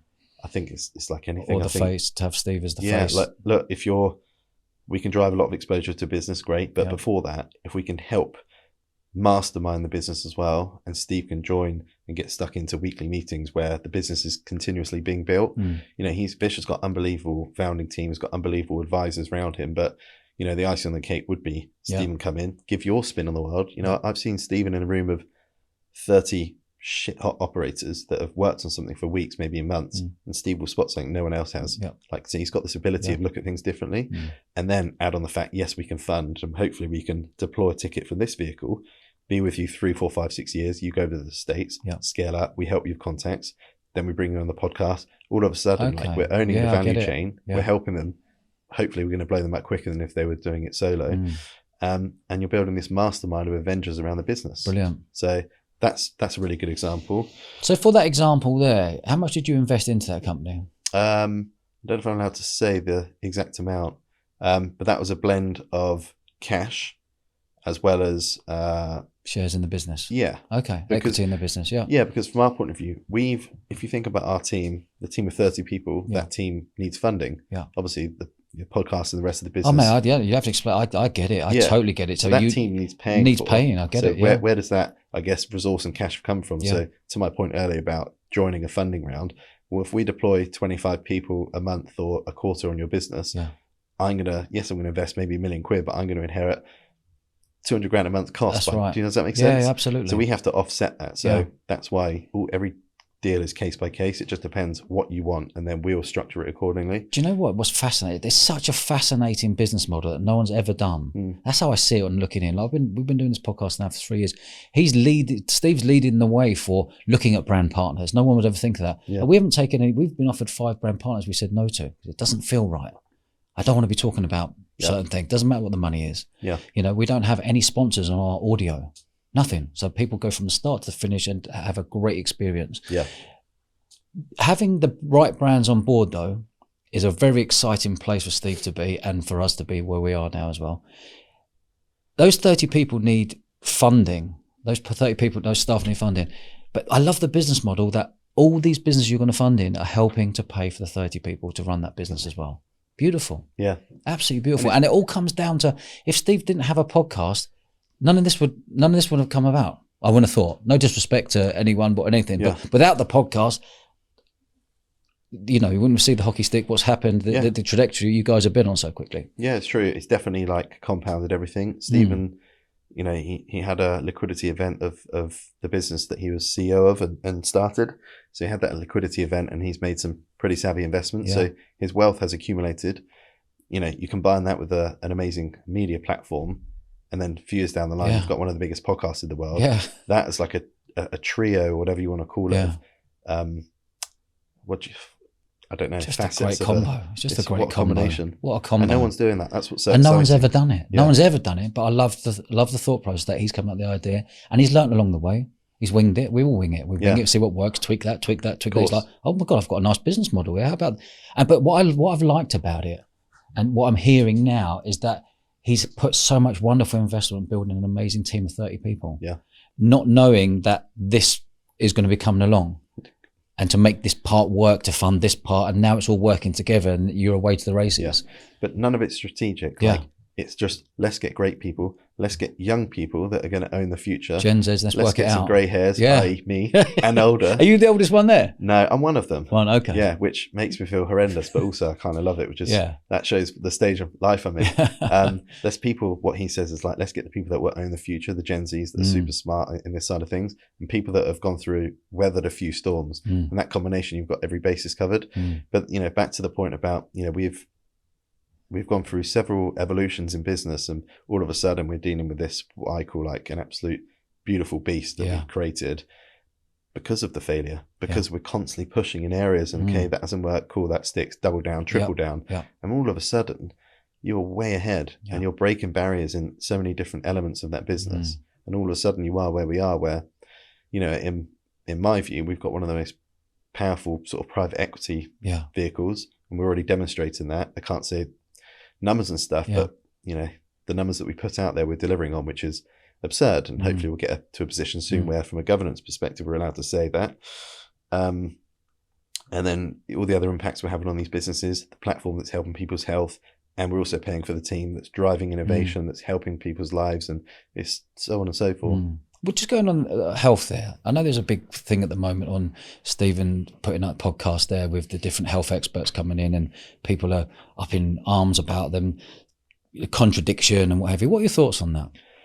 I mean, it's a good question. I've learned more than ever, being that I don't come from a background of like fame and stuff, that especially the British side of things, you just get torn down. You could be doing the best thing on the planet, but the higher you go up, life is business, essentially. There's always people that want to write articles, that want to sell papers, and they'll use anything they can. And conflicting advice, you know, Steven hasn't put his stamp and said, I'm a fully qualified doctor or health expert. He's just someone that's super curious, and he's trying to give back. He's trying to create a platform to help as many millions as people as possible. Like if you see, you know, I never forget, he actually mentioned this a few months ago about, you know, people saying about conflicting advice.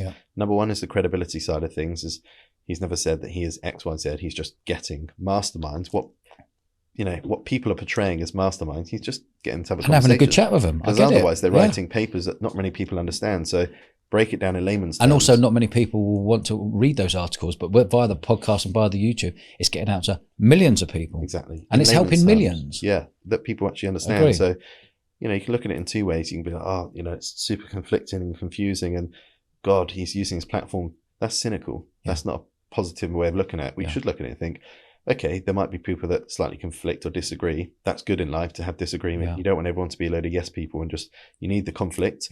Not that he's doing it for that reason, but he's just trying to help people. Number one, he's ridiculously curious. He always wants to develop professionally, personally, like we all do, but he's on a huge crusade to do that.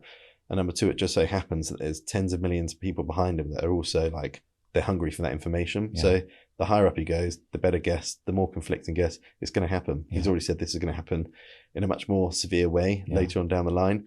But we're doing an amazing thing. When you see messages come in monthly that the podcast has physically saved someone's life from ending their life, or they've been in hospital, and, you know, there's some horrendous messages like in terms of how sad they are, and people are contemplating ending their life, and the podcast has been the one single thing that saved them, and we've had that so many times. That's the nicest, as a podcast host, that's the nicest thing you could ever have. We're getting hundreds of messages in from people. He's saving my life. He's saving my life. You know, we've had 230 episodes on here. You know, people from SAS with PTSD, people who are in the criminal underworld, people who are entrepreneurs, people who are top sports people. There are a lot of people who are listening, who are learning, and everything that's going out there that's really helping them.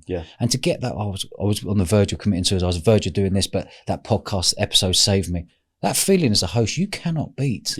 And like, how amazing is that? A, from a, you know, selfishly, what an amazing feeling, but B, knowing that you're having that positive impact at that scale, you know, we're always going to have people that are going to try and bring us down. That's publicity, I'm afraid. You've got to just push them to one side, whatever. In the nicest possible way. A, it's water off duck's back. He's always had it, because he's always breaking boundaries. B, it's going to happen even more so now. There's going to be more conflicting advice, probably. But C, you know, the only people that seem to kick off about it are press. They're not the everyday person. The everyday person we get is, you've changed my life, you saved my life. Thank you. I've now come out of debt, and I've got a house or my business, or I've taken the plunge, or, you know, I was going to commit. So we all get the best stuff. The only people that tear you down is the press. So we know, number one, it's going to happen more. We also now feel we've got a massive responsibility to keep doing what we're doing, because what if we stopped, or what if we let the comments in the press, you know, affect us? We've got hopefully millions of people that we're going to save and help. So we've got a duty of care almost. That's what we feel now as well, to just keep doing what we're doing. Keep doing what you do. I think you're absolutely smashing it. I think yourself and Steve and the team are absolutely smashing it. Yeah, it's actually a delight for someone who's been doing podcasting 3 years now. It's a delight because he's leading the way. Yeah, we're doing it in our own style, in our own different way, but he's actually leading the way because he's made us thinking about brand partners, made us think about working with them, made us think about taking equity in a bit. All these things of respect to him has been led from Steve leading the way. Yeah. Because no one else is leading the way in that. You've got your Joe Rogans or your unicorns who get paid 250 mil from Spotify. Yeah. That's a very, very different business model. And having someone who's British leading the way, it's a lovely thing. Yeah. It really is. Yeah. And to be honest, that plays into the part that I'm trying to build as well for him and with him. Like, I love the fact that he's kind of, technically you could say he's playing in an arena. Like, why should he be one of the best podcasters? Why should he strike these kind of deals with these unbelievable businesses? You know, do you pay your guests to come on the podcast? Not one penny. Not one penny.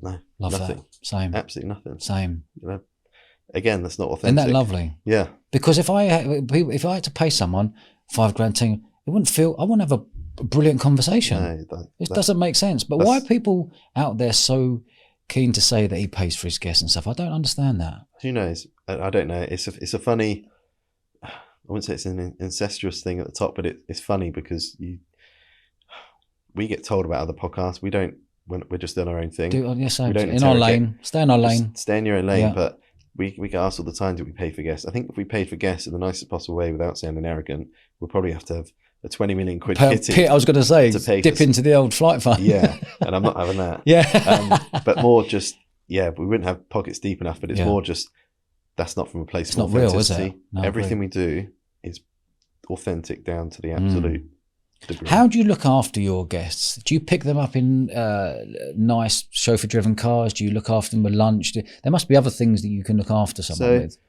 Again, good question. So, if we're out in LA or the team's out in LA, sometimes we might have got them a flight over. But generally, if it's in London, Steve's got quite a nice car that they get picked up in. Yeah. Sometimes, most of the time, they've got their own drivers or their own way of transport, and they'll just turn up with their team and the press team and everything else. But the offer's always there to take them all around London or Manchester, wherever they need to go. So they've got a nice way of arriving. Yeah. And that kind of plays into the whole... looking after you, nice touch. Attention to detail. Yeah. So they get in the car and their favourite track's playing. Yeah. And they're thinking, brilliant. That's a bit strange. Is that but right? We've done our research. Or Quality. They'll get into the podcast room and there's a certain track that's playing that they know is really important to them. It might relax them because we found out from their PR team that this is the track he or she plays when they're highly stressed. These are all the touches. Yeah.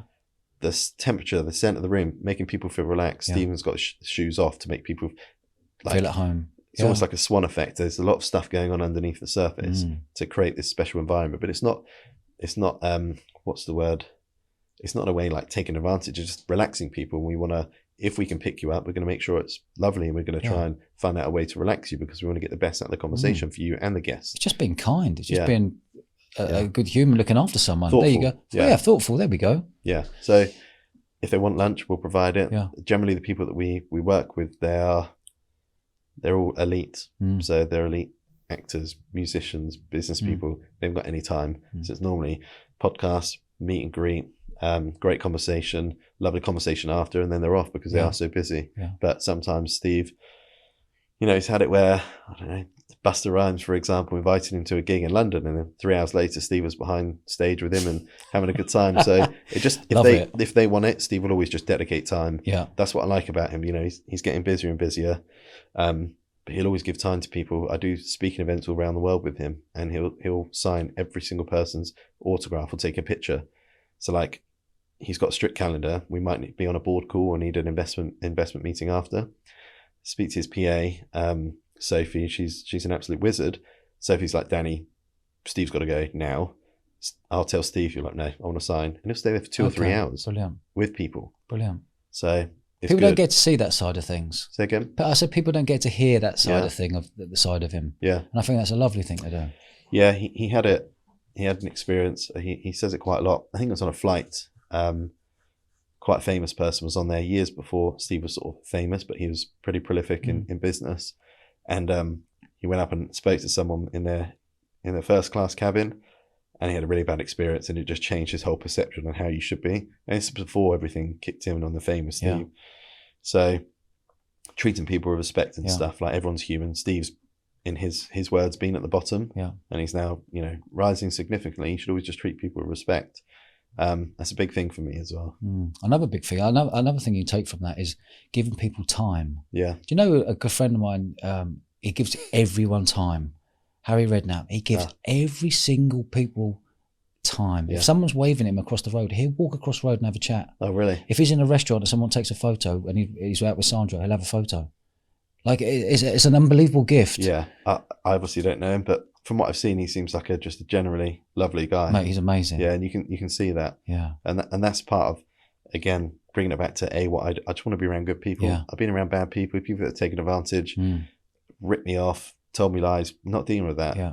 Being in the position that I'm in and we're in as a business, we only want to work with, yes, amazing operators, but just amazing people. How much are you in contact with Steve? Are you on WhatsApp all the time? Yeah. Or do you know when he's super busy, he'll get back to you at the end of the night, or he'll get back to you at the end of the week? Yeah, both. How urgent, if you want to get hold of him urgently, would you? I'll just pick up the phone. But apart from that, are you dealing with WhatsApp or email? Are you dealing with his PA to go through? No, it's a mixture. As he's getting busier and busier. It's a mixture of everything. Okay. Sometimes you'll have, he's just completed, I think he's flying back at the moment, completed a speaking tour in Australia and New Zealand. He's off the radar, for the time difference, but, you know, we'll chuck a message, we'll communicate on Slack or the odd WhatsApp. He WhatsApp me this morning where he'll ask something and we'll just have a chat on WhatsApp. But then I had a 2-hour meeting with him virtually and the fund team on Monday, I think it was.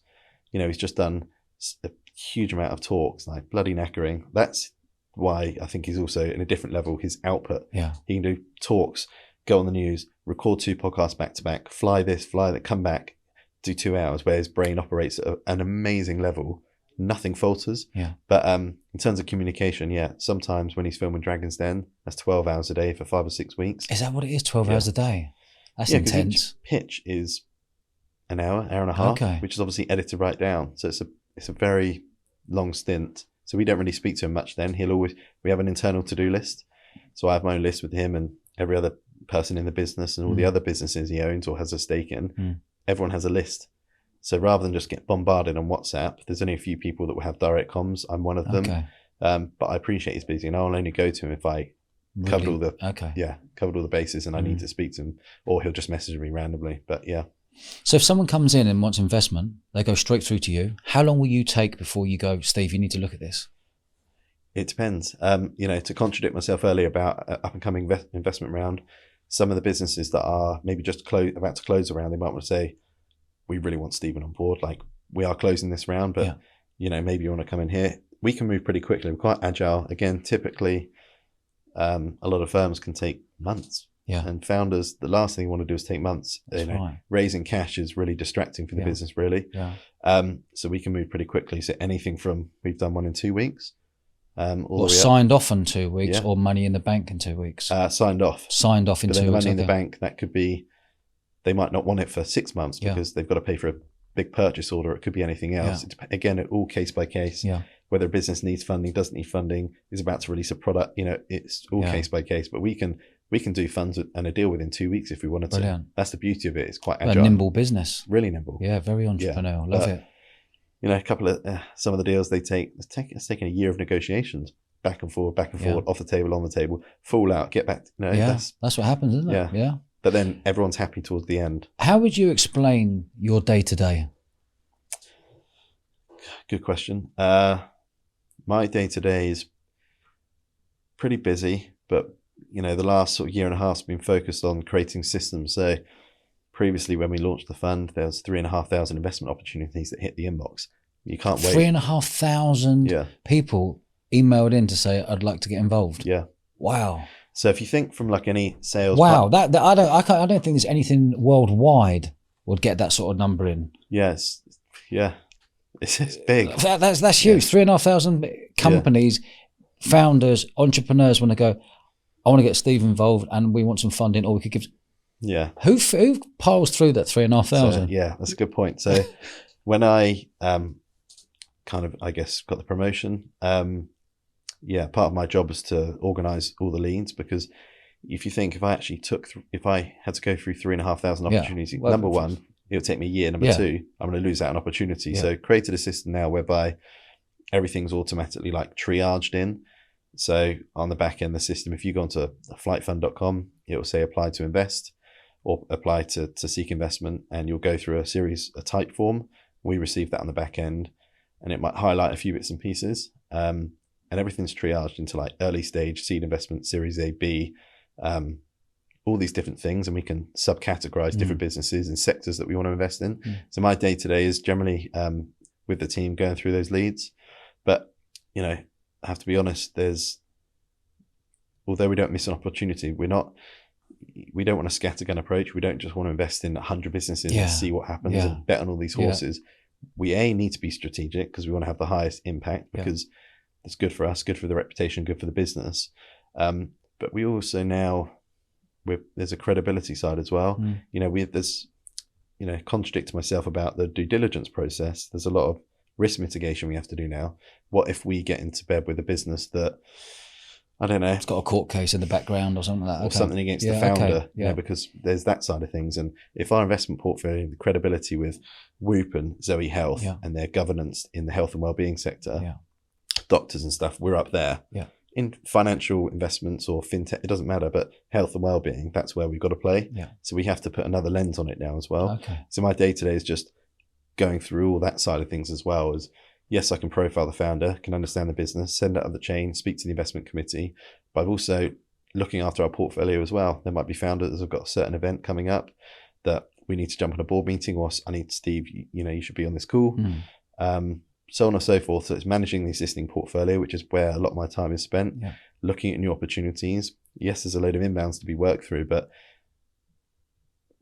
some you got 3,500. There's got to be some that slip through the net. 100%. You can't get through. But then the difference, what we found is, in the nicest possible way, when you get into that, I guess the level of investing we are, where number one is the kind of off-market transactions. They're not, I'm a founder looking for cash, where shall I go? There are serious operators that are going again, and either they're way over-committed in funding because they're successful and loads of people have backed them before, and that person might just say, and by the way, Stephen, I think you have an amazing impact. Like those conversations, they're not filling in a type form. So the type form is generally for smaller businesses that we would love to help. So I would like to build out, Steve wants to build out an incubator to really have an amazing impact on as many businesses on the possible. Smaller businesses. Because he started there, I've started there, and we've seen the impact we can have on a small business. Maybe some of the Dragon's Den businesses, it's brilliant. So we want to do that at scale as well. So there's all sorts of initiatives we're going to be launching soon to give back more to those businesses too. How many full-time staff are there in total? Because you're not running, not the 30 working on the personal brand. How many are working on in flight here? So full-time, I think there's 5.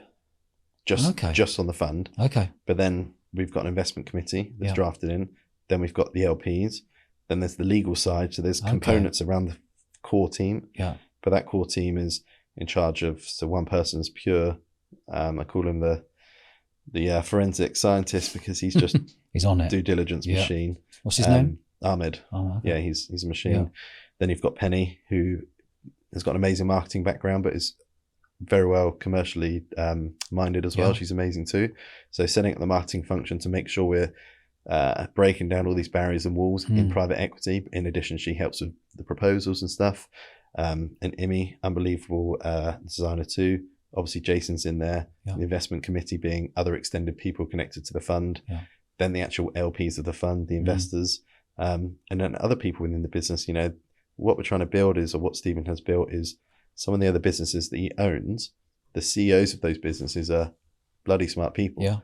So if for whatever reason we haven't got a specific area of expertise, and pull someone in.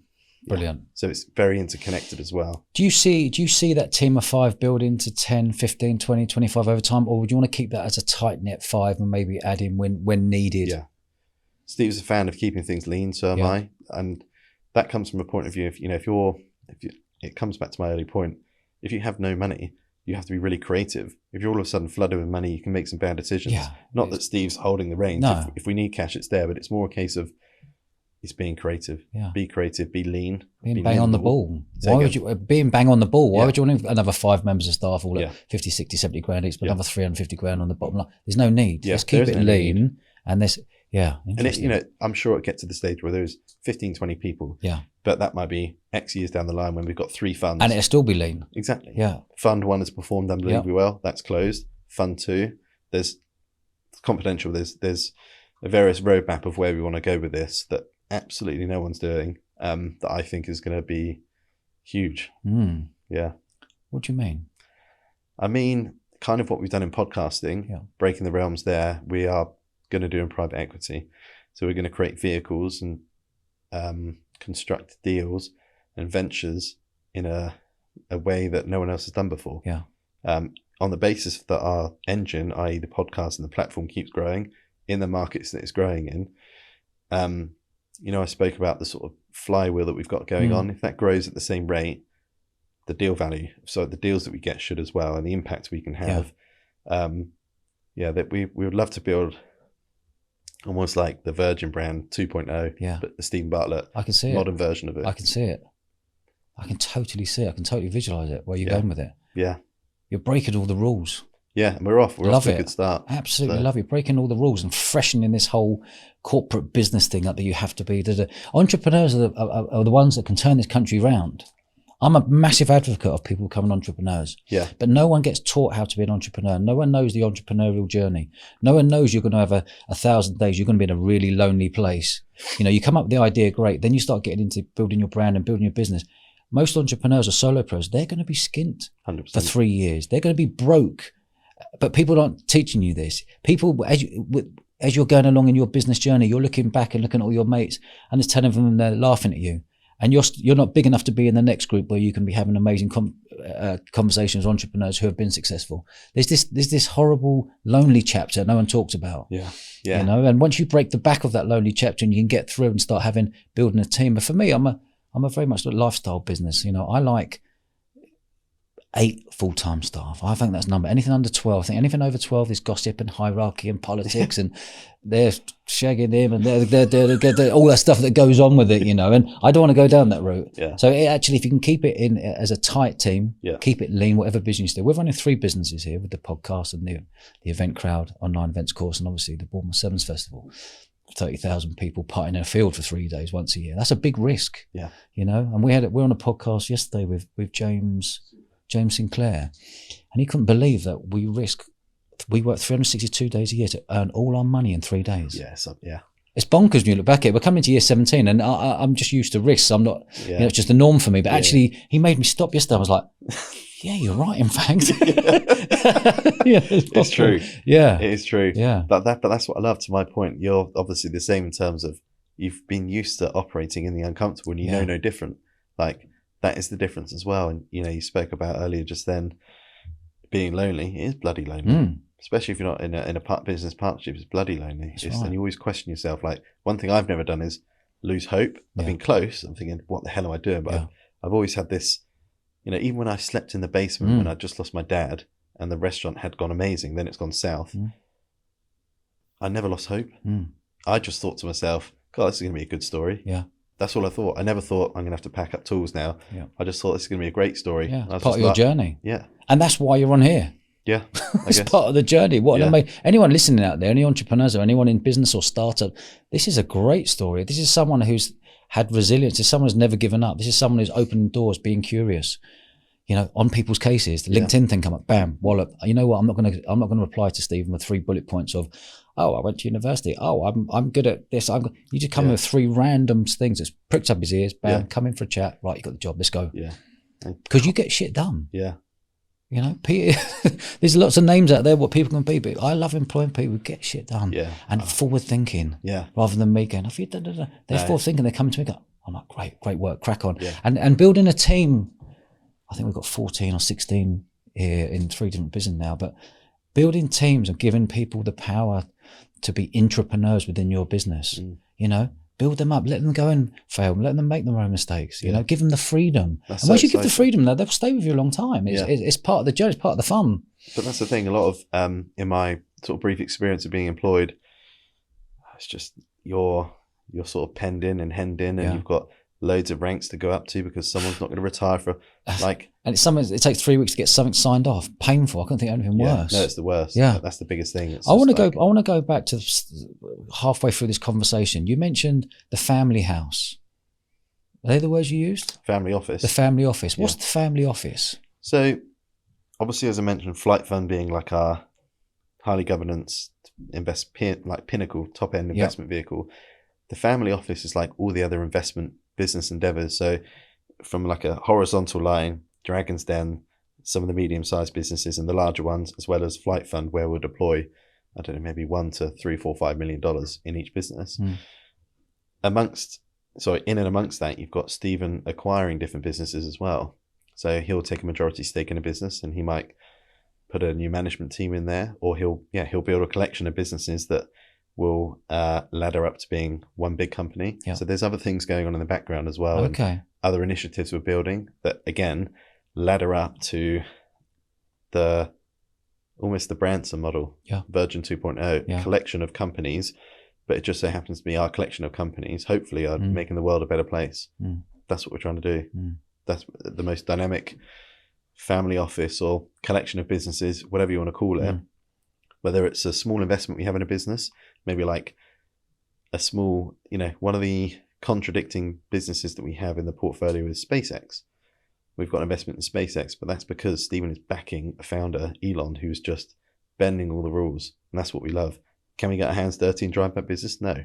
That's the one exception, but we believe in that person so much that they're going to go on to do unbelievable things. So Steven Bartlett is backing Elon Musk in SpaceX with investment or with investment. Yeah.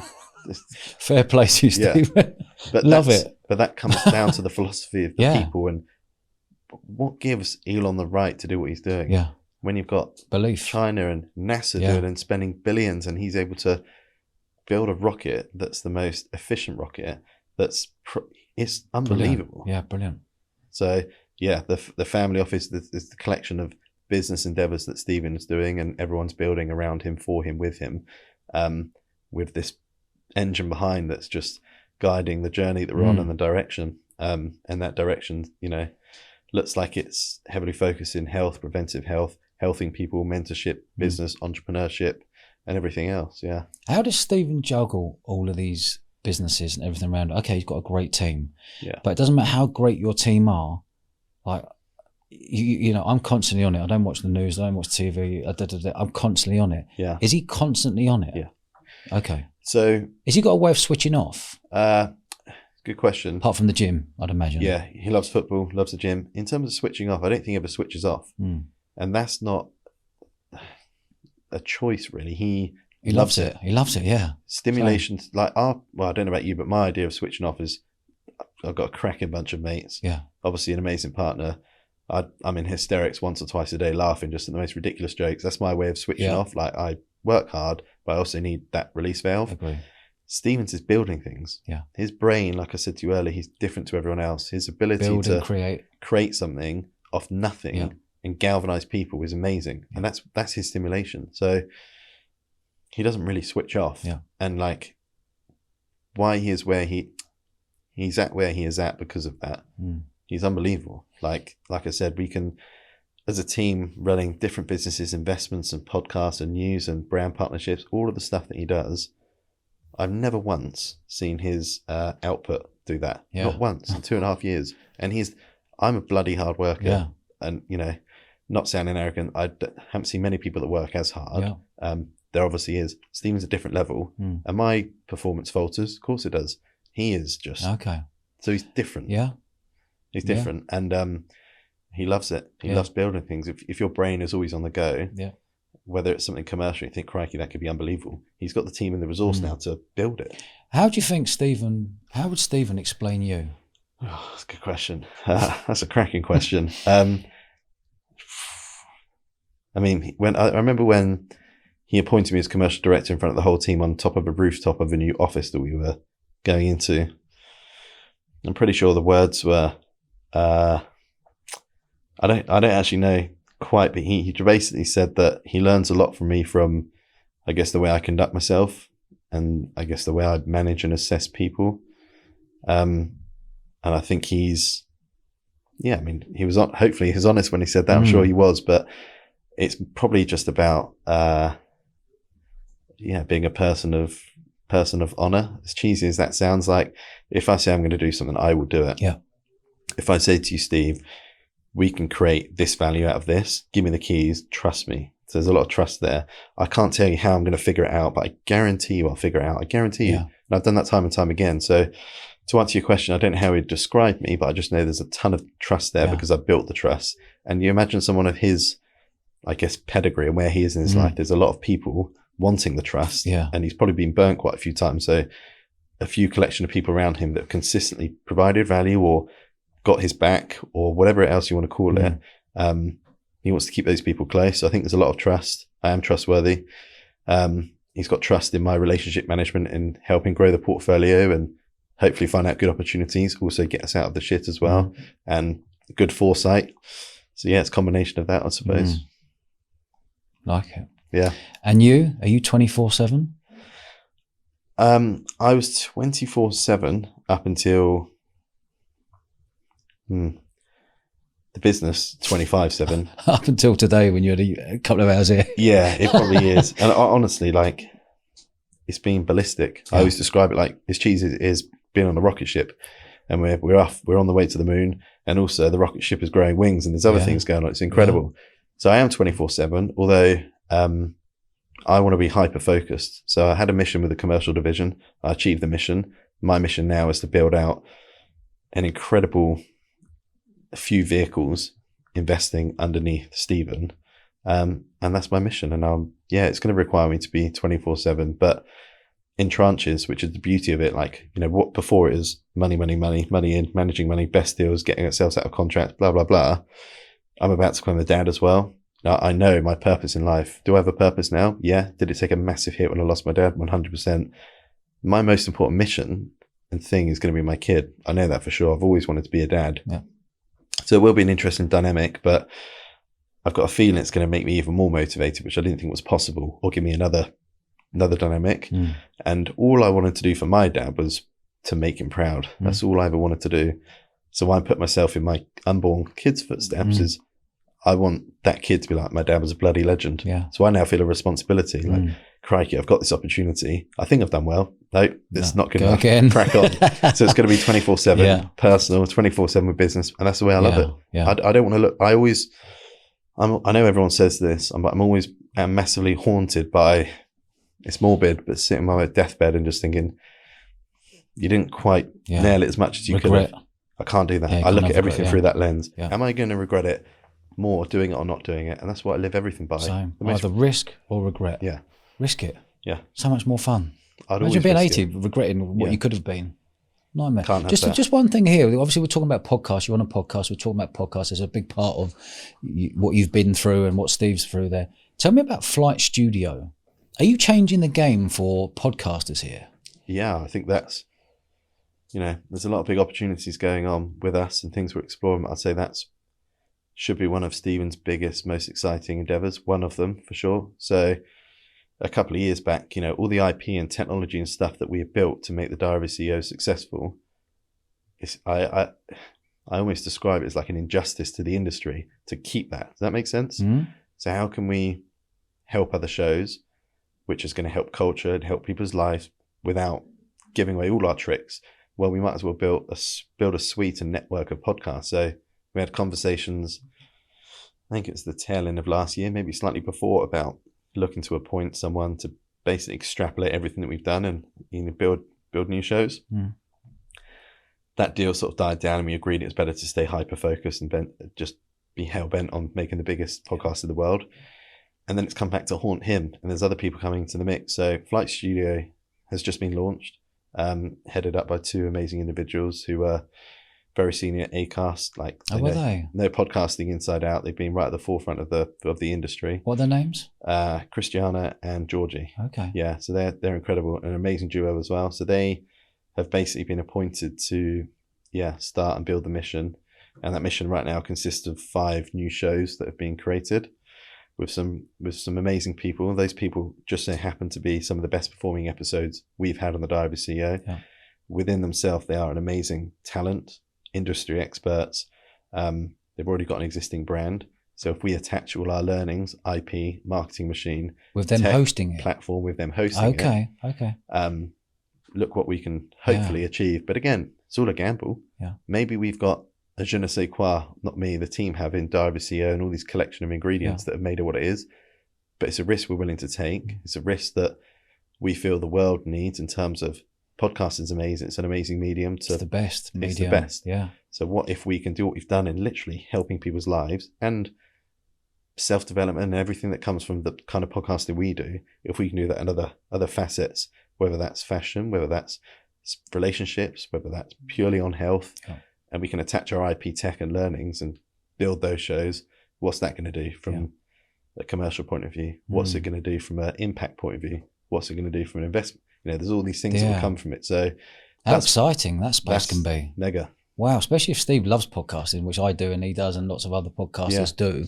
That's an exciting space. Are you looking at to say like that those 5 podcasters, you're saying, okay, well, he's going to host or she's going to host a show.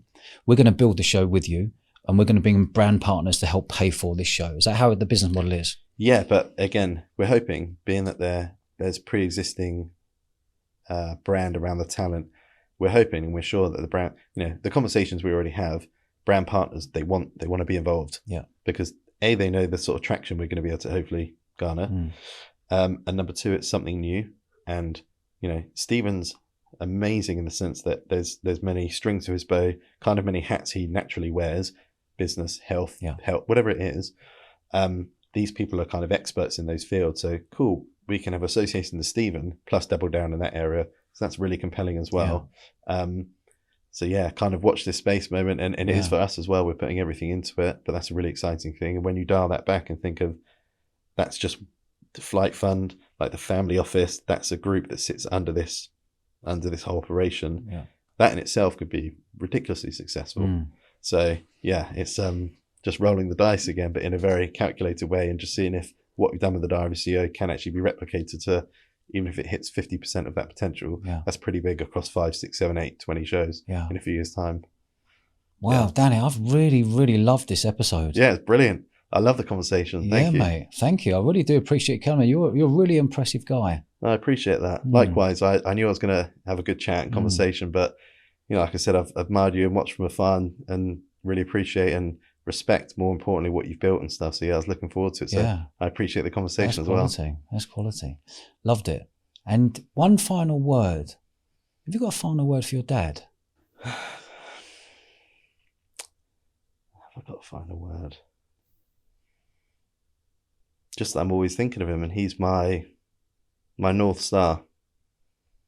Always will be. Quality. Danny, absolutely loved this. You're a proper gentleman. I can see why everyone loves you. Thank you. And you've got a massive career ahead of you as well. Yeah, I hope so. Appreciate it. Great to chat. You're a good man. Cheers. Likewise. Nice one, Danny. Thank you. Cheers, mate. Cheers. Hi, guys. I hope you enjoyed that as much as I did. Can you do us a favour and subscribe to the channel? It's totally free and it massively helps our show. Cheers, guys.